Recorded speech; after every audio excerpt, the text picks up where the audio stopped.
Fala, gente, bom dia, boa tarde, boa noite. Eu sou João Vitor, sou vestibulando. Vamos resolver mais uma questão aqui agora, gente, do Enem PPL. É a questão 23. É o PPL, gente, 2025, a prova azul, tá bom? Tá bem? Bom, gente, enunciado. Nesse cordel, além da função poética, também está presente a função metalinguística, pois ocorre o quê? Bom, interpretação? Não. Não vai dar errado. Você tem que saber, gente. O que é função poética? É quando o autor trabalha com a linguagem, geralmente.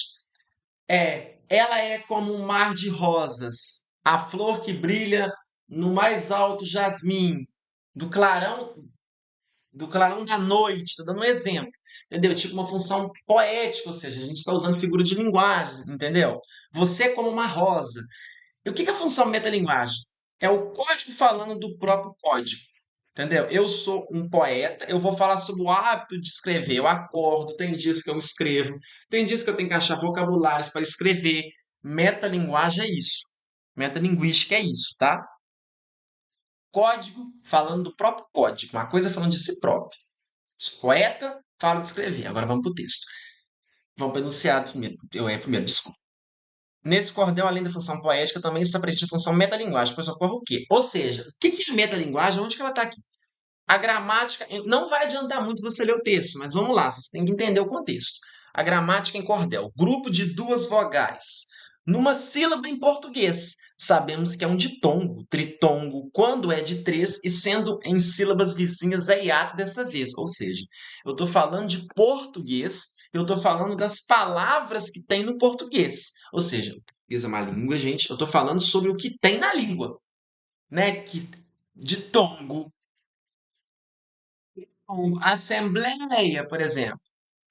Ideia, entendendo? O substantivo vem, depois a preposição, o adjetivo, advérbio, vem agora a conjunção, numeral, artigo, verbo, pronome, interjeição. Acho ser conveniente falar-se em preposição. É palavra invariável, que sempre faz ligação às outras duas palavras exprime e posição. Quando que a gente tem a função metalinguagem, gente?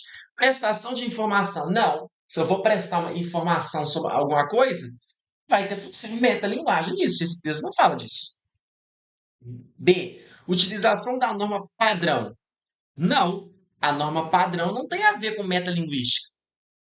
Tem a ver com tipo, uma questão de estilo. Não metalinguagem. Institucional, né? Não é metalinguagem, gente, aqui. Utilizar a norma padrão não é o código falando de si próprio. Não. Também nem tem tanta norma padrão aqui. B. C. Produção de efeito estilístico. Vamos deixar essa daí. D. Enunciação em primeira pessoa. Não, gente. Entendeu? Não é porque está em primeira pessoa que vai ter metalinguística. E outra, primeira pessoa seria emotivo. O eu falando de mim próprio, os meus sentimentos. Tematização da língua portuguesa. Sim, eu estou tematizando a língua portuguesa. É por isso que eu vou ter a função metalinguística. Deixa eu ver. Se eu estou falando da língua portuguesa, eu não sei a gabarito dessa, tá? Vou ver. Se eu estou falando da tematização da língua portuguesa, se o tema é língua portuguesa, é isso que faz a função metalinguística? Ou será, gente, que é por causa da produção do efeito de estilo? Eu não acho que é a produção do efeito de estilo, não. Que estilo estaria muito mais ligado à função poética, eu acredito, porque você está lidando com a questão do estilo, o texto tem um estilo melhor, tem um estilo assim. Cada autor vai escrever de uma forma, entendeu? Isso seria questão do estilo. Aqui é a letra E, gente. A demonização, tem certeza, da língua portuguesa. Porque a função metalinguística é justamente o quê? O código falando de si próprio. Esse texto está falando da língua portuguesa, está dando enfoque, está tematizando a língua portuguesa, que é o gabarito da letra E. Entendeu? Função metalinguística é o código falando de si. O texto está falando da língua portuguesa, né, gente? E tá dando enfoque nisso, tá tematizando isso o tempo todo, ó. Numa sílaba em português, sabemos que é um ditongo, por isso a letra E aqui. A questão 23 é a letra E.